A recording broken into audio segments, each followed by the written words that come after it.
Intellectually engaging to think outside the lines with conversation about the nation that never leaves you blind. Take a listen and pay attention. Here is where you find the educational, sensational meeting of the minds. Yeah, it's the meeting of the minds. Meeting of the minds. What's up, Austin, Texas? My name is Selah V, and this is Meeting of the Minds, and I am so excited today because I have PFunk in the house with me today. We have first generation and second generation PFunk in the house today. And last night I got the opportunity to hang out with them backstage while they did the show, and I really noticed some things that I kind of wanted to bring to the forefront quickly. Like, just the first thing that I wanted to touch base on that I noticed so dramatically was like the treatment of women. Like, it was amazing. Like, from jump, the minute that I hit backstage, like, everybody knows I have quite a personality, and I was about to get tossed by some security guards. Like, we were toe to toe. Benzel came and saved me. That was like the first thing, right? Yeah. That was the first thing. And so then they were like, all right, you know, that was first. And then I think Poppy gave me a beverage, right? Yeah. And I mean, just anybody, like, I would meet somebody and they'd be like, bless you, and like kiss my hand. Or every man I met, you, the kindness. Like, you know, sometimes, you know, there's a stigma that goes with bands and the whole, you know, groupie thing. And I'm not saying that nobody ain't trying to, you know, meet somebody. I'm not saying that by any means, but there was a love and kindness and stank of family, for real. Thank you. Like, you could really, really feel that. And anybody that I would talk to, they would be like, oh, you know, I'm George Clinton's stepson. I'm his stepdaughter. We have Naked 87 with us. Yeah, yes, and she is also his stepdaughter. Yeah. And so they'd be like, oh, I'm his nephew. And I was just like, wow, this is really, really we all family.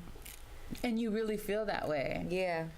Everyone. Yeah. So why is everybody family? Like, is there a mission to that? It kind of evolved into that. You know, we had Garrett Scheider. He's Gary Scheider's son. He was around the band doing tech stuff as a little baby, you know, learning everything. And he kind of just grew up into it just like I did. You know, I was like 9 or 10 coming around and singing at some of the shows in Houston where I'm from. And, you know, when my mom would bring me to the shows, and you got Mudbone, he's the original Funkadelic. You got Benzel, he was 14. Thank you for doing the introduction that the host so rudely forgot to start with. But go ahead and work that out. It's all good, yes. You got Mudbone Cooper, you got Garrett Scheider, Gary Scheider's son. You got our drummer, Benzel Baltimore. He was 14 when he started doing like 100,000 people.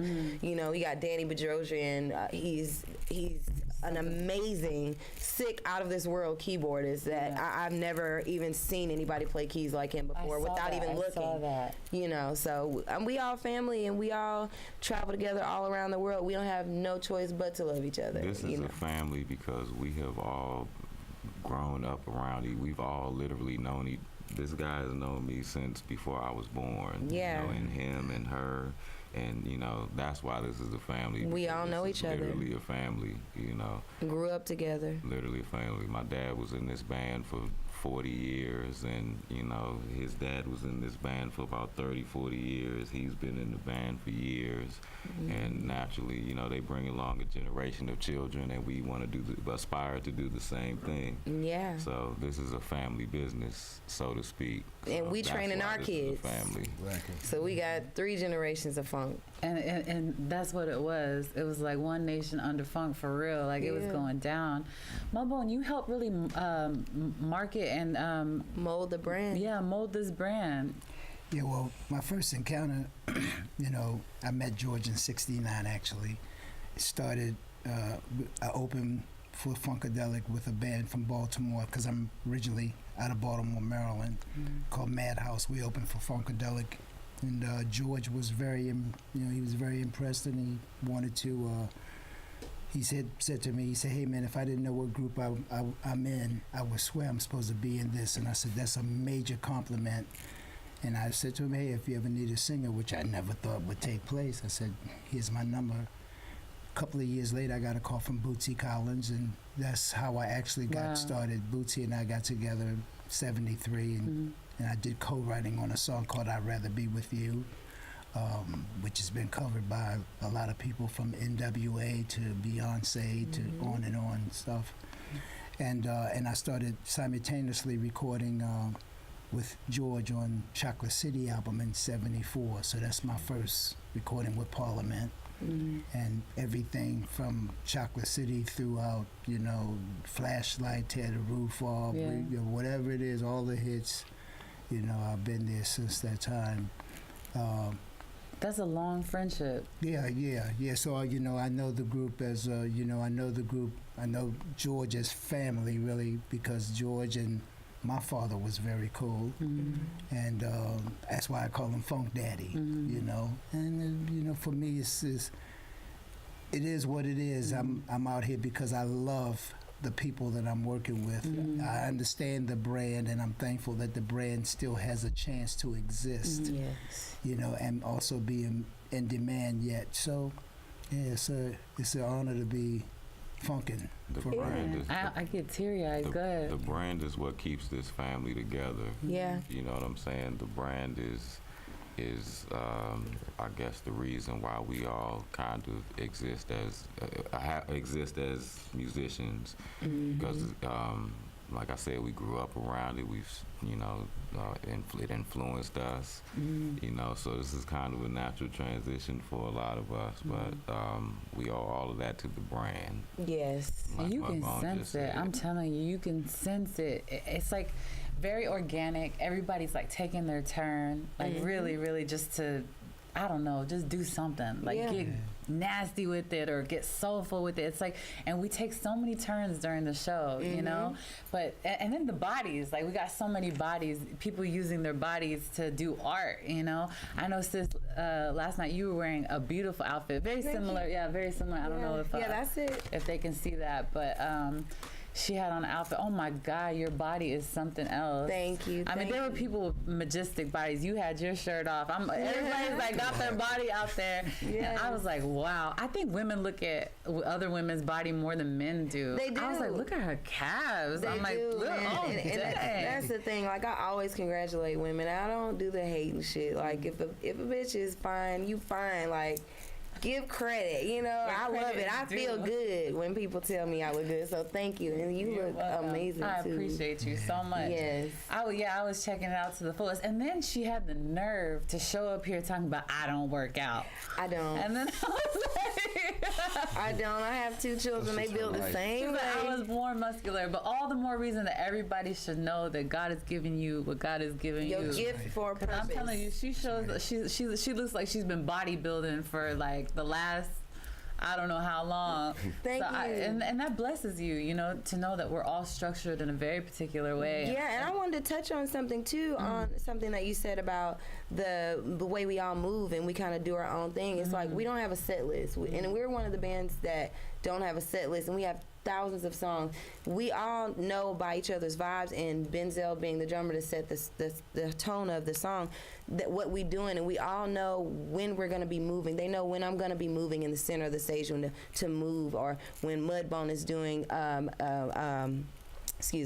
when Mudbone is doing Super Stupid, you know, everybody knows how to move around the stage. So we are all conforming around each other's act, and it's never like a set list, so we never know when it's going to happen. Right. So we have to vibe, and that's a real magical part I noticed that of the show. Yeah, really, it is. Yeah. And, like somebody would just feel like getting froggy and want to leap, and they just do. Yeah. But then at the same time, George is orchestrating a little bit the He whole still thing, is. almost like a symphony. It is. Like, It's like I'll a Broadway see him show. talking to Benzel, like, I All want night. this. This is what I want. And then I see him talking to somebody else, like, I want this. And I'm like, this is like almost like a symphony. Yeah. That's what he's always been, the master of ceremony. Yes. Yeah. Daniel, you, I heard that you got something like 30 albums out. Oh, I Yes, don't know I about told that. her you got like 30 albums. I just put out my 15th. This nigga solo put out an album when he was a baby. I believe that though. Your parents were musicians. Yeah, my parents are both concert pianists, and they performed in every single church. Yeah, we talked about you. We talked about you before they you got play here. all over, and they run a piano school. So my sisters and I naturally had to grow up in the school. So they started us on strict classical training, from age 3 on. You play this many hours a day, and practice and lessons and competitions and recitals and concerts and things like that started from the very beginning. So I was singing before I was talking, and I was playing before a lot of things. And y'all played in a lot of denominational denominational churches, right? Yeah, because a lot of the gigs, up in New England, are church gigs, of course, just like most of the country.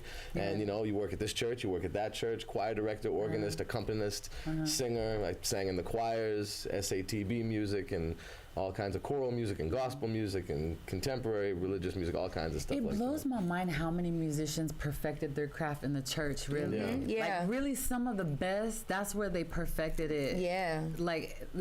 Please continue on that. Yeah, so that was just a part of it, and so it was a classical thing and the church thing, and then I'm Armenian, so I grew up playing Armenian music and singing Armenian songs. Yeah, that's How right. did you get into our band? How did you get into George's band? Well, I when I was around 8, I think my father took me to my first James Brown concert. Okay. And it just blew my mind. Lowell Auditorium, Lowell, Massachusetts.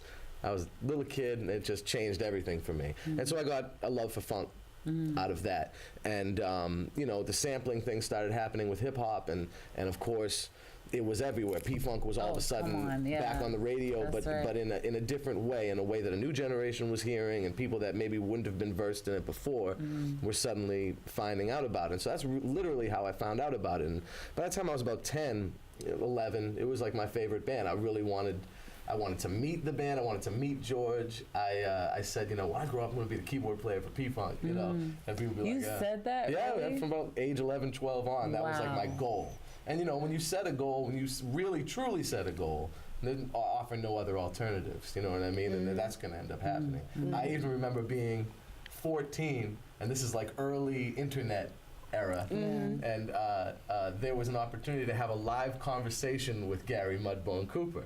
And Muddy is actually the first member of P-Funk that I talked to. But it was online, on a chat thing. And I said, Mr. Cooper, I'm a huge fan. I'm trying to get somehow into this band. I'm a teenager at this point. I'm trying to figure out how to do it. And he said, just get as close to George as you possibly can. So you said that. I was like, I'm getting goosebumps. It's very true. It was a big deal. But that's how loving this group You're the first is. person in the band that I spoke to. Wow. Yeah, thank you. Yeah. But that's how loving this group is that they would say something like that to a kid asking about it. Yeah, exactly. And make Get room close. for you, too. Exactly. Yep. And Benzel, they just called you on the stage at 14, right? Well, like Danny said, you had to get close to George. Yeah. Right. You get close to George. You were and 14? You start talking to George. 14, 15. When I was 14, I started sound checking. When in Baltimore and D.C. I did a little sound check thing, and somebody would tell George on me. I think Benzel was playing. My name was Benjamin at the time. I think little Benny's playing the drums up there, and he sound pretty good. Somebody told George that. He's like, oh yeah. And then I walked in there. I'm like, I've been working on this music. I'm a kid. I've been working on this music though. I know this song. My father's making me play this stuff like every single day of my life, so I know all the music. And your dad's a former member. And my dad is the trumpet player, so it's a lot of pressure involved. Because it's like they're holding you up to this certain level. They're like, okay, you say you can do it. Now get up there and do it. And so it's like you finally get that chance to do it. And once the show's over and you made it through, it's like, wow, that was huge. Yeah. And how many people did you play at your first show? It was on pay-per-view, and it was about 100,000 out there. On your first show? Yeah, the first real one. I mean, I had a couple warm-ups, but this was like really big. I was actually on punishment at the time, too. I wasn't supposed to play at all. I wasn't supposed to be out there. My dad let me come anyway. He didn't want to stop this opportunity. Yeah. Damn. And his playing last night was wild. It was insane. We do 3-hour shows. We don't have no backup drummer. Like his clothes were altered from how hard he went last night. Damn.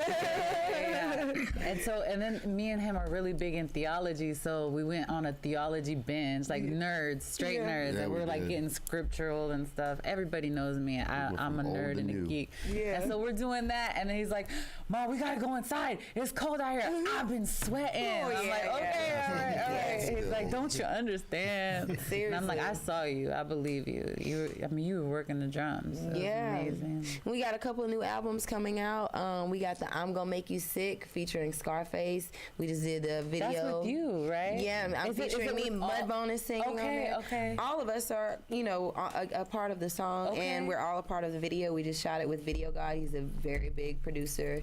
What's the name of the single? One more time. It's called I'm Gonna Make You Sick. I'm gonna make you Featuring sick. Scarface. Okay. And we also have the new Parliament album coming out, Medicaid Fraud Dog. So it's going to be sick. I can't wait till the video some comes of the things out. that y'all were doing last night on there. Yes. Because there were elements of hip hop in it. We did the song last night. Oh my goodness. Yeah, it was dope. Everybody's loving it. I can't wait till this vibe hits the atmospheres. And don't forget the song we did with evolving. Kendrick. Yes, we did a song with Kendrick Lamar. It's called "Ain't That Funkin' Kinda Hard on You." We also did the video. If you would like to Google it, you could look up George Clinton and Kendrick Lamar's new video to look at it. So y'all are working hard to preserve this legacy and make sure that it moves on. Because I sat there, when me and one of my friends were watching the show, and I said, "Do you realize we're watching 2 generations of funk?" And then you came, and I was like, "This is 2 generations of funk here," and then you were like, Truth is- 3. It's three. It's three. The truth of the matter is, this is about the 7. 3 or 4 or you could 5 say this is about the 10th generation. Right. Yeah. Because- But on stage, she was saying on stage last night what we had there. But please fill me in on what y'all are saying. Well, even on stage, if you're talking about paternal generations, Paternal, right. familial generations, Right. you're talking about 3. Yeah. But if you're talking about, like, every decade is a different generation. Right. People say, "Oh, I'm a child of the 80s. Yes, I'm a child that's of the 70s." People associate themselves With their a decade. decade, yeah. With a decade. Right. And this band started in, like, 1955. So This band you've has got always in changed. some form or another, you've got 62 years Wow. of musical legacy in some form or another.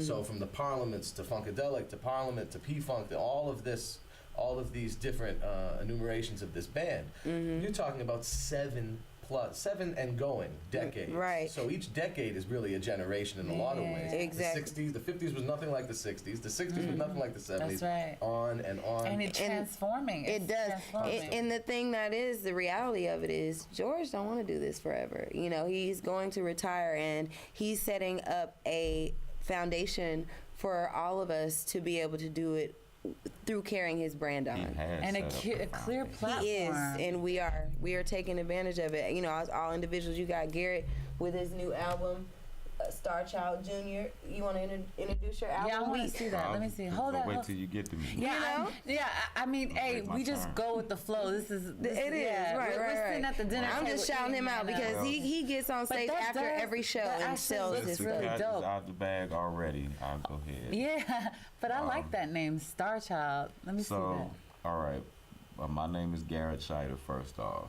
So, my dad was in this band from 1971 until he passed away in 2010. My dad was a pretty integral member of this band, no more integral than any of the other, I guess, core pieces of this band, but integral nonetheless. My father, from the time I was born, kind of raised me out here. Like my first nickname was Soundcheck because the joke was I was always on time for Soundcheck. My dad was the band director at the time, and they said he would have me on his hip while he would be directing the band. And since he was the director, I guess he was pretty much like first one there kind of thing. So that was the joke, is he's always on time for Soundcheck. That's his nickname, Soundcheck. So literally kind of raised in this. So the Star Child moniker is actually just applies to one of the many characters that were created in the comic book universe when they were doing the Mothership thing. But the moniker kind of fell on my dad. So naturally, I just kind of called myself Star Child Jr. when I stepped out and started to pursue my own career as a solo act. I've been out here in the band since my father, since about a year after my father passed. So I actually joined in 2011, so I've been out here for about 6 years now. Can I say something on that? No, because I'm not finished. Okay. So I got to remember my thoughts. this record, this is actually my first solo project. I've never done a solo project before, so this is my first album. And my dad used to don a diaper on stage when he was in this band. Yes, so, We were Diaper talking Man. about that before you got here. I just called my album Hand Me Down Diapers because of everything that I just told you. Everything that he lived on this road, everything that he put into creating, or any bricks that he put into building this empire. He kept me around and made sure that this fell onto me so that I would be able to do my part in preserving this legacy. So that's a part of me doing my part. Yes. When Gary Scheider wasn't on stage anymore, I can tell you everybody felt it. And his spirit was still there, but the presence wasn't like there. And when Garrett came on the stage and his voice, like the same vibrations, when you could feel that, it made it possible, because I didn't even want to get back on stage. It was so crazy. So I was so thankful for Garrett to be there to fill his father's shoes, because that's something hard, you know, and to represent his father and to represent himself at the same time. That's something hard to do when your parent just passed and that's all you know, and you have to be there, you know, and sing all of his parts. That takes a lot of courage and a lot of strength. So I'm so thankful, Garrett. Thank you. Oh, thank you. Wow. Like, For real. everybody, you know, loves this band already, but when you get a close-up look at the dynamic and the love shared, it's like, it takes stuff to a whole I'll always be imprinted with that knowledge, you know? Mudbone, what do you do to make sure they preserve the legacy? Well, everybody is doing their thing. Sometimes my thing has always been a reminder, an adjuster. You know, from the outset, my situation was not just coming as a background singer. I had a big responsibility for those that were singing and playing, really. You play the drums too, right? Yeah, well, I do play drums, I don't call myself a drummer. I never have. I never had owned a set of drums of my own. From meeting George back in the early years, he came over to my parents' house at the time. You know, I was in the streets, young boy, you know, was getting hotter, you know, the norm. And George came over to my house, you know, I said, hey, if you want to go have a good time, you're welcome to come to my parents' home. And sitting around with a little personal entertainment, you know, tapping on my legs and on the table. And he said to me, hey, you should play drums. And I thought, you know, I said, wait a minute, maybe we smoked one too much. Okay, are you serious, man? He said, I'm very serious. He said, you should play drums. I told him, I said, I've never played drums in my life. He said, well, that beat and stuff that you got going on there, he said, you should play drums. So he encouraged me, and the first recording that I played drums on was PFunk Wants to Get Funked Up. What? You know, so I didn't know that was that my first encounter on drums. Of course, I did, you know, was singing vocals with his dad Gary and all that, but that was the first record that I did drums on, and then it turned into a thing, surprisingly, because by me not being a drummer, but I had good rhythm. That's one thing that I had going on. Even with Bootsy, I played tambourine, but I had good rhythm. And I did understand timing really good. So after P-Funk Wants to Get Funked Up, there was other sessions that came up. You know, I found myself playing on drums on quite a few things, you know, that went into even as far as Aqua Boogie, Atomic Dog. I mean, you know, just, you know, Gaga Googa. I mean, all of these were, you know, so, yeah, things happen. And George, knowing that I've been around from that time period, he always encouraged me, okay, Bone, you get with the singers now and show them how to phrase. Because one of my first encounters when I started working with Parliament Direct was I was in the studio. They were already making records, but I questioned them on the Chakra City album, and a few people I said, "Y'all sound nice, but what are you saying?" And so my input was, "It's not make my funk the P-Funk. I wants to get funked up." It was like enunciation, you know, because I always said that when you're singing a song, you're telling a story, or whether the story is fantasy or whatever it may be. You're telling somebody something. Yeah. And if they understand you, that's likely the way you'll have success with that. And so that became one of the things to make sure, as all the crazy stuff that we may be singing, you could understand it. And that It's was so fun to hear like all the little elements that go in, like what, you know, people add something to it and you like never knew, like, okay, it was because they said this that they went this way, or I didn't know he was playing the drums on that. So it's like absolutely fascinating to find out these new, you know, And then we have two of his granddaughters, Candy Apple Red, and their album is about to drop soon as well. They were actually background singing officially before I came on. I came in and I joined them. And were they there last night? They were, yes. Oh, they did. Beautiful young ladies. Yes, Beautiful. they did Presence of a Brain. They always do Presence of a Brain. Vanish and I Sleep. Sorry, I'm sorry. It was that very soulful ballad. Yes, oh that they my did. goodness. Yeah, those girls are amazing. Seriously, Candy Apple Red, Kandy Apple, and then Red with 2 D's. Amazing girls, 3 D's. But yeah, they were there, and I mean, the girls really set a tone to the stage because it's all men. It used to be nothing but men. Right. And then they were the Brides of Funkenstein and Parlettes, and so now we're like, you know, the other generation of women, and you know, we stick together. So, and Mudbone brought us together one time when we were overseas, and the thing that he was talking about is making the brand stick, you know, with the sound, because we were kind of off, you know, a little bit, and we needed tuning up. So he got us all together, the whole band, in the lobby of this hotel in overseas. And when I tell you, we did a 360 turnaround with our sound. It was amazing. Like, all it takes is a little bit of practice every now and then, because we don't really practice. And it was just amazing.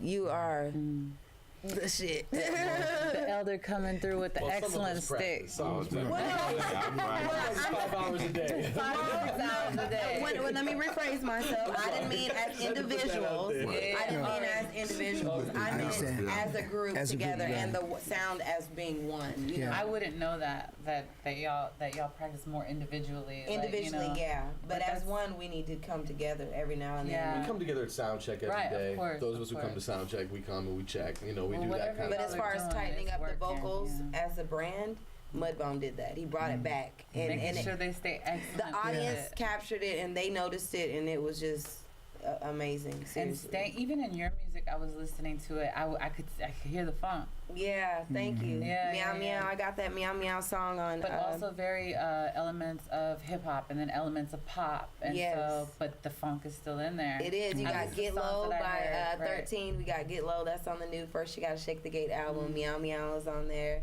All the first, the hip hop set kind of was from the First You Gotta Shake the Gate album. Yeah. So George is evolving and staying relevant, you know, with all the sounds. He is, and it fascinates me how much he is grooming everybody. It's not just giving a platform. I'm listening to y'all say, I started off as a stagehand, and now I'm this drummer that is like, y'all didn't see the drumming that I saw last night. And that's opportunities. That's him grooming people. That's him. People like that are just different. Like they see something, a vision that we don't see, and they bring people together. Yeah, he's a Leo. George is a Leo. He's a Leo. I'm a Leo too. Okay. Now we get it. Yeah. Now I get it. Yeah, he'll take somebody and literally, like, he took one of our latest band members, Bouvier, and he brought him on, and I mean, literally, he would tear the stage up because George saw something in him. He didn't even see it in himself. But when he brought him out there, I mean, it was just like He's magic. got something. There's something going on spiritually. He'll see drums on somebody that don't.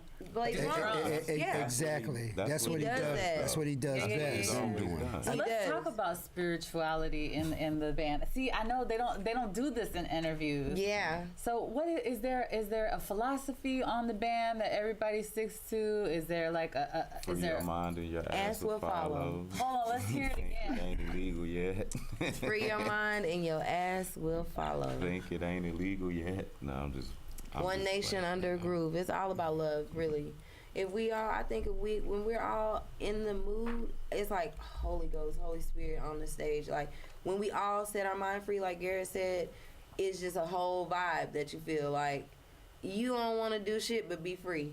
You don't control. It's no censor on what you're doing. I believe that that's always been like the big draw of this band is that this band, it's always kind of been more than music. It's always been kind of a religious experience for people, which is why it's held the fan base that it's held. Why people are love it so much.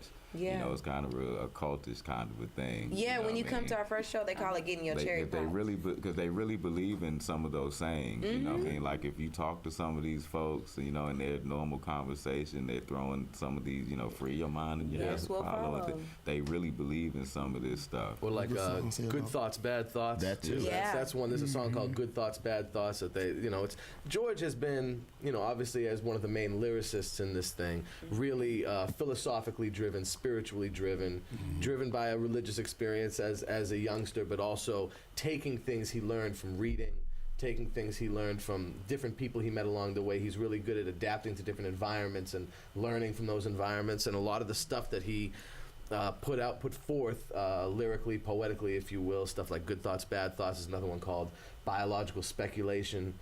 And he's really touching on human existence in all of its sort of palatable forms. There's a spirituality to it, but it's not an essentially... It doesn't take on an essentially religious character, not in the organized form. The only thing organized about it is the fact that we're a band, He likes to say nothing but a party, y'all. Oh, good. Oh, yeah, I gotta hear this drawn out. I'm sorry. Yeah, go ahead, please. And just the lyrics to Biological Speculation, sort of they touch on it. He says, "We're just a biological speculation sitting here vibrating, and we don't know what we're vibrating about. And the animal instinct in me makes me want to defend thee, makes me want to live when it's time to die." Oh my God. There's all these, and it goes on. And there's a lot of songs like that. And obviously the fans, much in the same way with, say, the Beatles or the Grateful Dead or whatever, they've taken these words to me. This is talking to me, right? They say they think it's talking to Directly them to them. specifically. And it's a transcendence, If you're able to do that with music, then you can really do something because the lyrics are already telling you something. So then it's our job as musicians, and again, taking from the legacy of the greats who already did it in the band, being able to straddle that line between I'm a professional musician, I care about technique, I care about the way I play, fingering and style and all that stuff. And then I know that when I, with that in mind, let go of all inhibitions and all thoughts, I know that I can take myself to a place that I was never able to go to before. And so sort of straddling that line, there's a spirituality in that. What I was going to say was another kind of to touch on that. Another beautiful thing about it is it's never ever taking itself too seriously. Right. You know what I'm saying? Like if you hear love songs come out of this camp, they're not your typical love songs. Right. You know what I'm saying? Like Georgia, this band, they'll find some way to metaphorically, and humorously tell you, baby, I love you. Right. You know what I'm saying? And you'll hear this song and you'll be laughing. It's like, so many jokes, so many puns, so many lighthearted moments in these songs. And then teach you how to take a joke in life. It kind of makes you feel, this music and this band, it kind of makes you feel a part of it, whether you've ever met anybody in this band or not. When you get to listening to this music and really getting into the catalog, it touches everything that you feel as a human being, and it draws you to it. It literally makes you feel a part.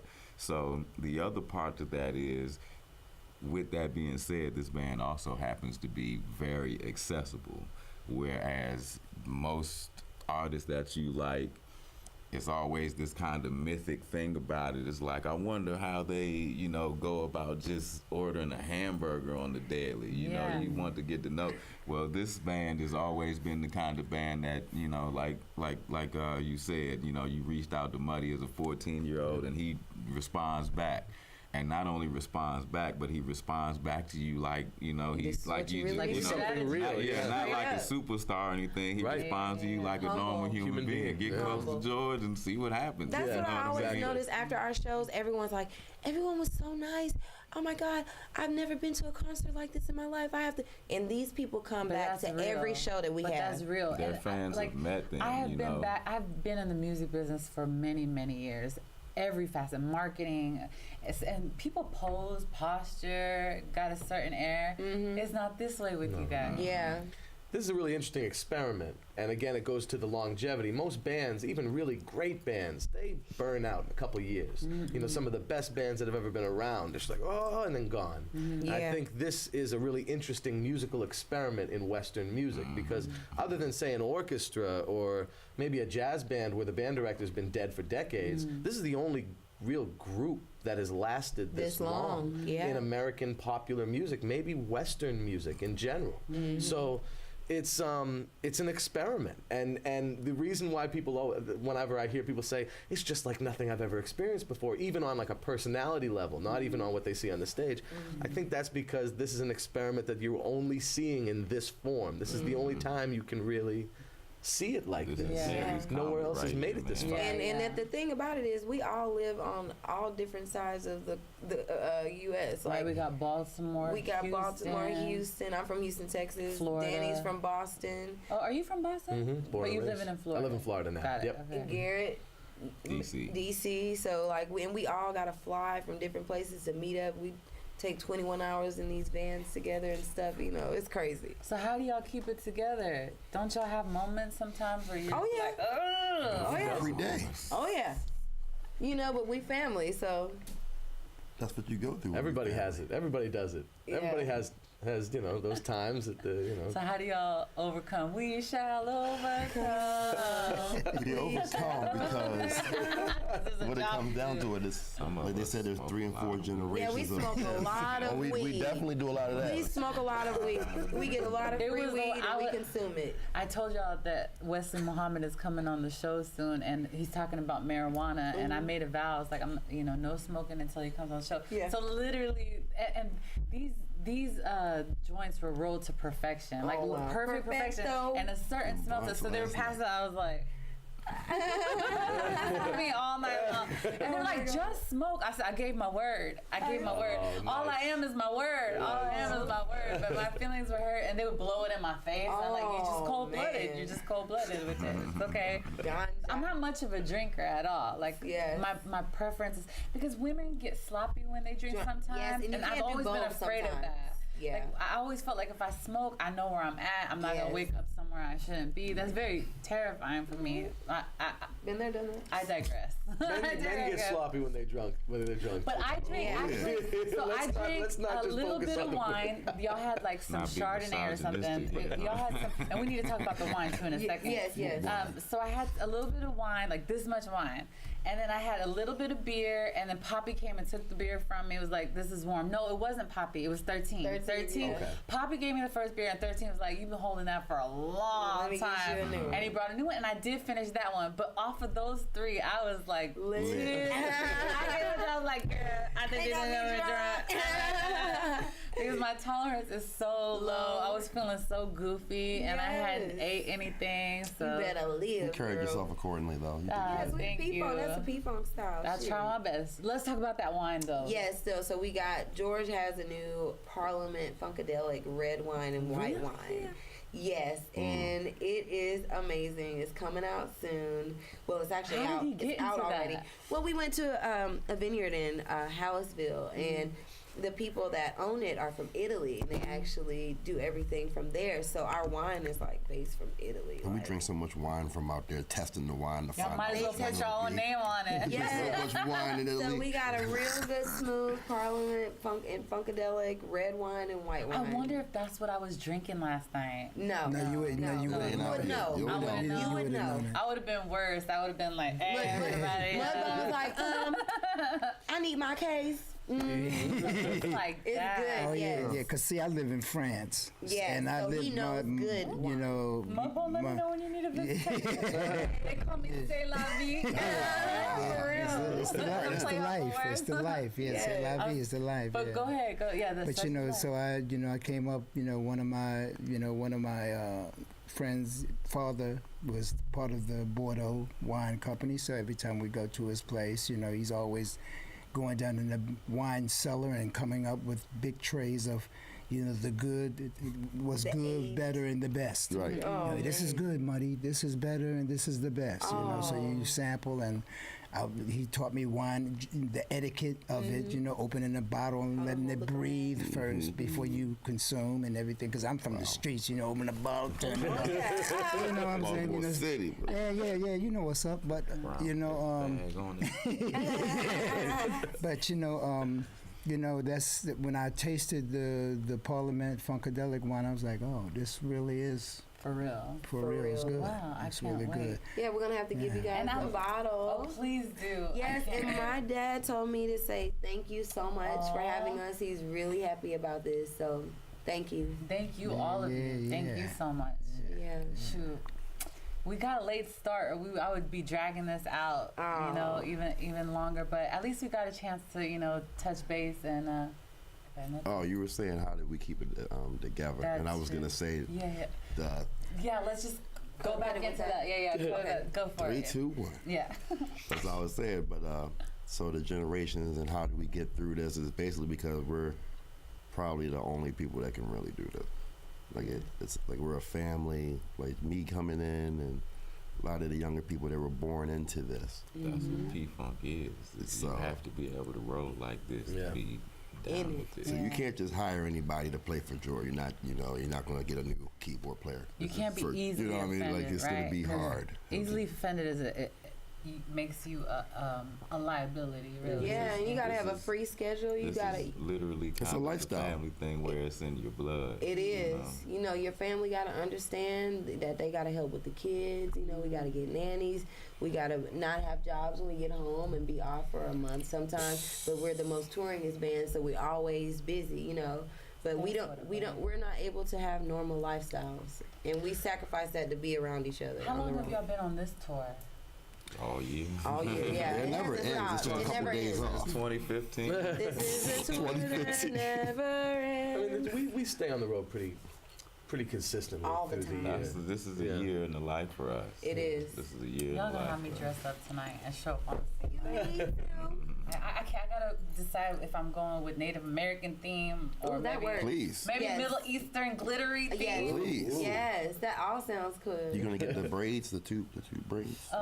Like pig. Or you're going to do one big one? No, Or do you the two? Pocahontas braid. Please. Yes, girl. I'll be your Native date. American. I'll be your date tonight. So I'm gonna have better. two braids. I'm gonna come. We'll see. Y'all might see me on stage tonight doing something funky. Yes. You looked a little scared last night. To what? You was like you was about to jump up there, but you weren't. No, You I kind of don't- like, oh, look fun up there. I ain't going. Goofy moves. You know what I mean? Like there's certain, But like she said that. I'm a soulful person. If the spidey senses ain't tingling, no Then need you to ain't do go it. Yeah. that part. But tonight, you know what I'm saying? Felt a little bit It was funky. tingling. Funkadelic. It was tingling. Funkadelic. How You know what about I'm this? saying? How I about hear that this? Houston sweat. People are going to judge because that's what people do. Right. You can worry about that, Oh, I don't or worry. Yeah. you can just live your life. He'll Right. tell you I'm a musician. And Oh, not yeah. Yeah, not for pretend. Like, I'm an MC and spoken word poet in the community. And I eat MCs for breakfast. For it's true. It's fact. Really? You want me Oh, to yeah, break? it's real. That's I'm fine. beat always up for you? real. Making you a beat again? I'm making you. No, You don't want to do it? We don't got enough I'll time. mess around when I freestyle and say something so throw that we just can't edit.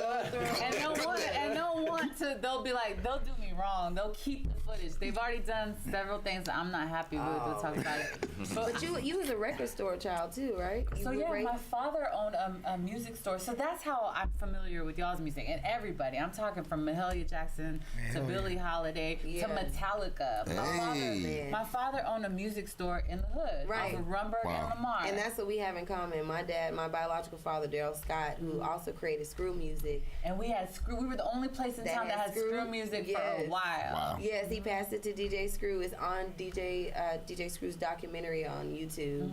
If people want to go look at it. And him and his wife are stating that my dad was the one that helped build Screw and passed it to DJ Screw. And so that's what I was raised in. That's all I knew, you know.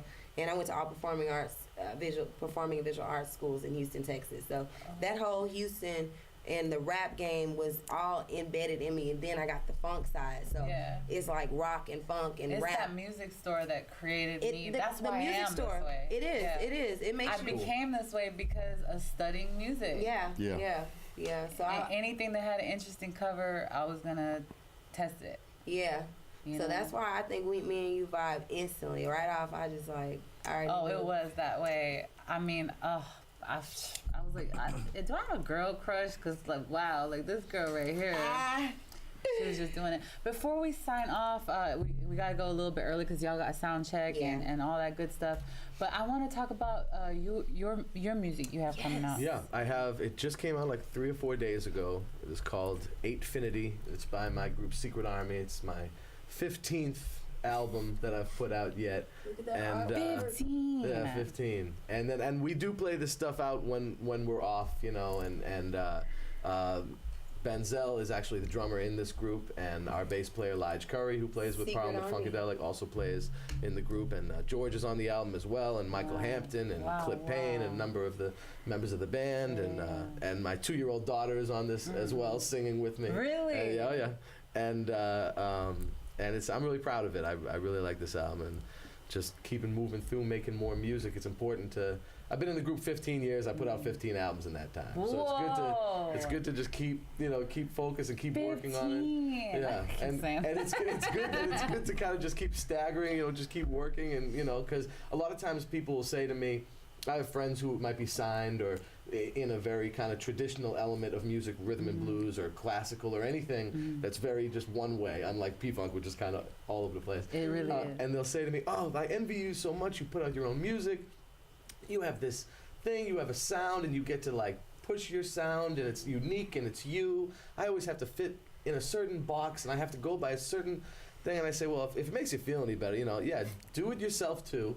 But I'm 15 down, and I feel the same way you do. Right. I feel like, I still haven't said everything I want to say. I still haven't sounded exactly like I want to sound. Yeah, I get like that bad. Yeah, it's never gonna be perfect. And that's the great thing about it, really, though. I actually have a block of that because of that problem. Yeah. It's never the way that I want it. It's not a problem. It's just the fact you can keep going, keep making more. You're never going to get to that perfect point. I haven't put an album because of that perfectionist issue.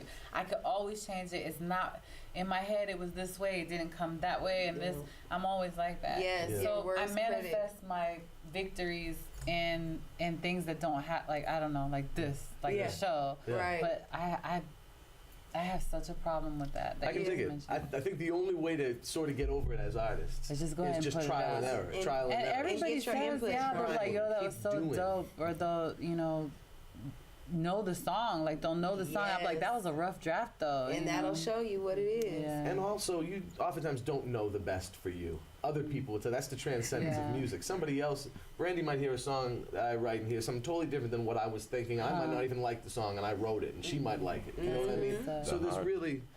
Go ahead. Sorry. I was about to say the hardest thing to tell yourself as an artist when you're like producing and writing records, you have to always remember that you're making your music for other people, not for yourself. Exactly. That's the hardest thing to get out of when you're recording music, right. You know, because most people as artists, when they're, you know, recording or writing music, they're probably going to always be their worst critic, their own worst critic. They're probably never going to be satisfied. Yeah. You're going to always hear something and hear something different that you could have done. That's and why wish you gotta that think you could have about done something saying different. stuff that people want to say. That's why I've other written ears are important. Y'all met D Madness, right? Like He was a drummer. He opened for y'all earlier. He was backstage. Yeah, the blonde guy that was killing. Yeah. So I've written songs for him. I've written songs for Azura that y'all sing. Yeah. But I won't sing it because it has to be like I am perfect. And so I will write the song for them to sing, but I won't because if it's not perfect. No. Like, I have to stay meticulously in the lane that I was, but I'm gonna work on it. Because most people be like, why didn't you just do it? And I'll be like, well, because. You just gotta be free. See, I was scared to never be offend people, and then I satisfied, came up with this song called STFU, Shut the Fuck Up. She sure did, and I heard it too. Shut the fuck up. I heard it, and I'm saying like, this is gonna be catchy because people think this almost every single day. I was so scared. I was so scared to put it out, and then I would like every time I play it for people, they be like, "Shut the fuck up." And It's gonna be very catchy. You had my studio members walking around. I was like, "Say what? Excuse me?" It's like, it's just catchy. It's just catchy. Yes, it's like everything is dumbed down now too. Like everything is dumbed down to kindergarten level. Like if you can't, it's not repetition, and a baby can't say it. So that's what we present. She always said the kids don't like it, then it ain't that good. But that's so true. That's so true. There's some music that's repetition that I can't. Like I'm Get like, with. It's too much. But your wordplay on there, like you had some like, I was like, did she just say that? I was like, so. Thank you. Well, thank you for having us again. Thank you so much for coming on the show, and we'll have y'all back next time y'all come through Austin. We'll get y'all back, and we'll do a different version, or we'll come up with like a political, philosophical topic, and we won't even talk about music. Okay, We'll get controversial with it. I like that. Nice. Thank you so much for being on the show, and until you for next having time. us. Thanks for having us. Intellectually engaging to think outside the lines with conversation about the nation that never leaves you blind. Take a listen and pay attention. Here is where you find the educational, sensational meeting of the minds. Yeah, it's the meeting of the minds. Meeting of the minds.